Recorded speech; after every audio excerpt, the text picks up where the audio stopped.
Well, good morning. Today is Wednesday, the 21st of February, and today we are in 1 Samuel chapter 6. As you recall, yesterday in chapter 3, God spoke to Samuel and revealed to him that God was going to judge the house of Eli, and that Eli the next morning had Samuel reveal to him what the Lord had told him, and he basically said, well, whatever the Lord thinks is best. And in chapters 4 and 5, God executed that judgment. We saw that Israel went to battle with the Philistines. Hophni and Phinehas, the two priests that were sons of Eli, went before them, and God gave them over to the Philistines. They captured the Ark of the Covenant. Hophni and Phinehas were killed in the battle. When the news came back to Eli what had happened, he fell over, and he was a very heavy man, and he broke his neck and he died. So in one day, Eli and his sons were killed, and the Ark of the Covenant was captured by the Philistines. Then we come to chapter 6, and we're going to look at verses 1 through 15 today. Word of God says, the Ark of the Lord was in the country of the Philistines 7 months. And the Philistines called for the priests and the diviners and said, what shall we do with the Ark of the Lord? Tell us with what we shall send it to its place. And they said, if you send away the Ark of God of Israel, do not send it empty. So it's been in the hand of the Philistines for 7 months, and now they want to send it back. And why is that? Well, we read in chapter 5 that they placed the Ark of the Covenant in front of their god Dagon, and the next day they went into the temple of Dagon, and that big statue was laying on its face, fell down. So they put it back up, and the next day it fell down, but it broke off both its hands. It was damaged. And then on top of that, the Philistines became covered in boils, terrible tumors. So God cursed them. And so now we got to get this ark back. We got to get this Ark of the Lord out of here. It's killing us. So they go to their priests and their diviners and say, okay, where should we send it, and how should we send it? So that's the question. And here's what they said. They said, if you send away the Ark of God of Israel, do not send it empty, but by all means return him a guilt offering. Then you will be healed, and it will be known to you why his hand does not turn away from you. And they said, what is the guilt offering that we shall return to him? They answered, 5 golden tumors and 5 golden mice, according to the number of the lords of the Philistines, for the same plague was on all of you and on your lords. So you must make images of your tumors and images of your mice that ravage the land, and give glory to the God of Israel. Perhaps he will lighten his hand from off you and your gods and your land. Why should you harden your hearts as the Egyptians and Pharaoh hardened their hearts after he had dealt severely with them? Did they not send the people away and they departed? Now then, take and prepare a new cart and 2 milk cows on which there was never come a yoke, and yoke the cows to the cart, but take their calves home away from them, and take the ark of the Lord and place it on the cart, and put in a box at its side the figures of gold, which you are returning to him as a guilt offering. Then send it off and let it go its way, and watch. If it goes up on the way to its own land, to Beth Shemesh, then it is he who has done us this great harm. But if not, then we shall know that it is not his hand that struck us. It happened to us by coincidence. The men did so, and took 2 milk cows and yoked them to the cart, and put up their calves at home. And they put the ark of the Lord on the cart and the box with the golden mice,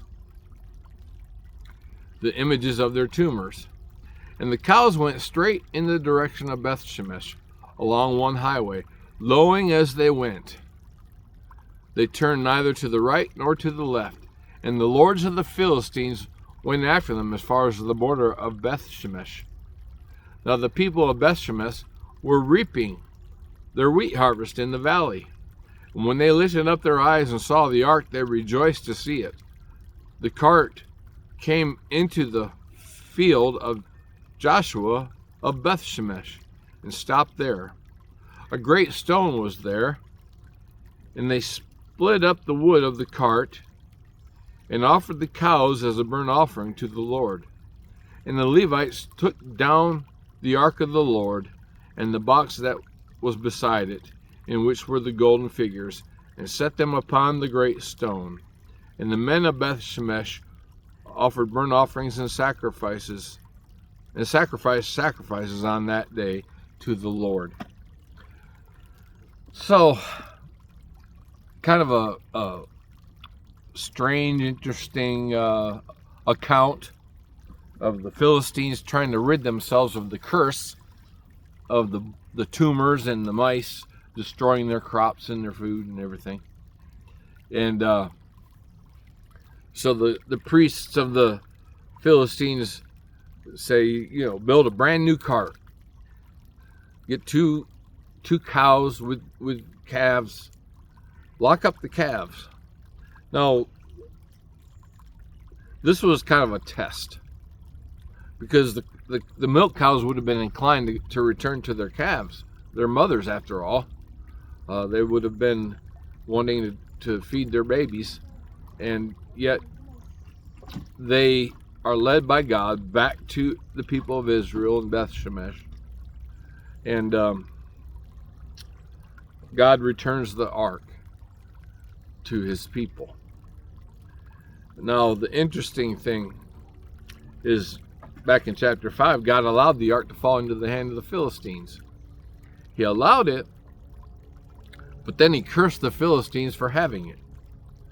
So maybe there's a lesson in there. But as we just look at this account, what's the application? What can we glean?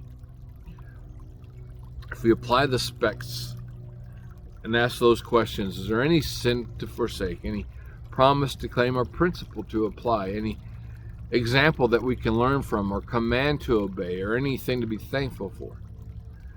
As I think about this passage,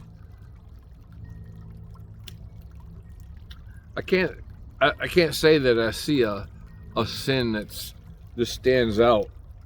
I mean, obviously these Philistines don't know the Lord. They're pagans, and God is punishing them. God has brought judgment upon them. Obviously, we know that idol worship is evil. But I don't think this passage really is dealing with that directly. So I don't really see a sin that's talked about in this passage that we need to worry about. But I do think that there are several principles. Number one, we see that that God is powerful. God is the judge of all things. And God knows how to deal with a nation that's wicked. He does send these tumors. He does send the plague of mice and tumors. So we see the fact that God does punish sin. We also see that that God is merciful to his people, his covenant people. He allowed himself to be taken out of their presence, but he wants to be in their presence. And that's a wonder if you think about it. There's a popular praise song. One of the lyrics goes something like this: he didn't want heaven without us, so Jesus, you brought heaven down. And it speaks to the desire of God to have fellowship.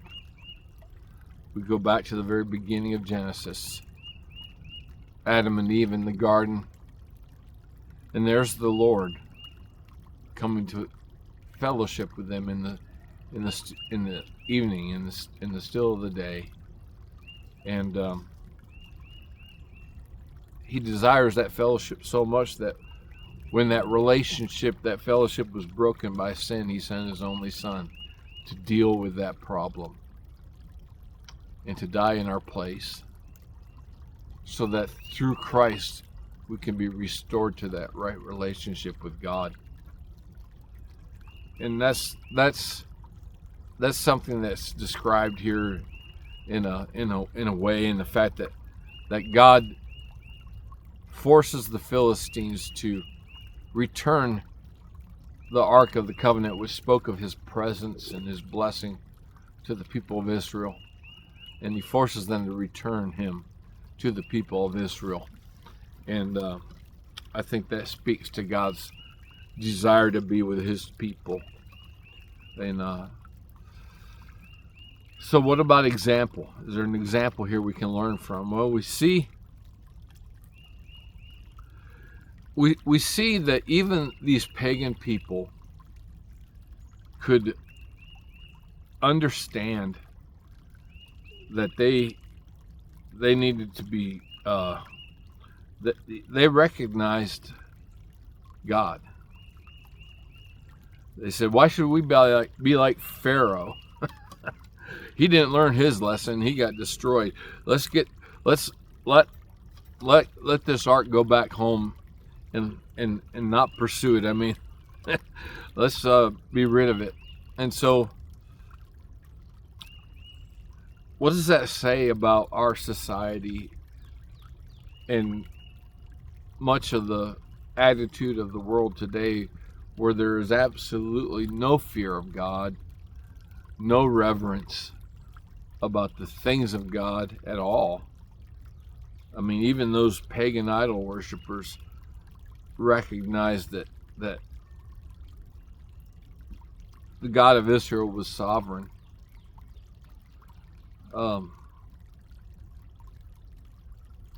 It's a shame, really, but we could learn from their example that at the very least we need to be God-fearing, even if we don't worship him. But we don't see that in our society. What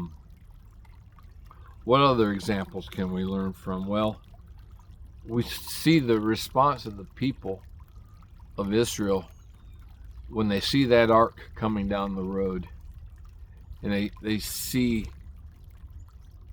recognize the presence of God. They rejoice. They offer sacrifices. They worship, and thank the Lord for that. We can learn from that example.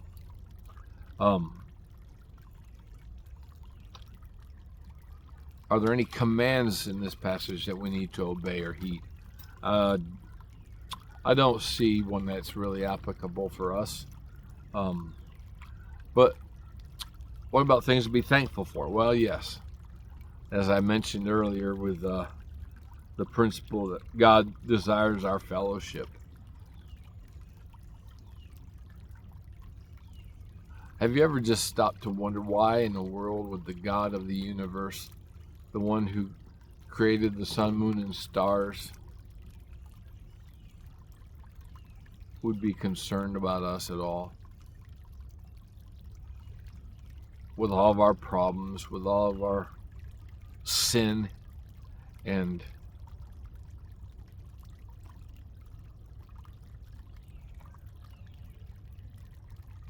He loves us. That's something to be thankful for. Amen. That's all I have for today. I hope you have a wonderful day, and we will see you again tomorrow.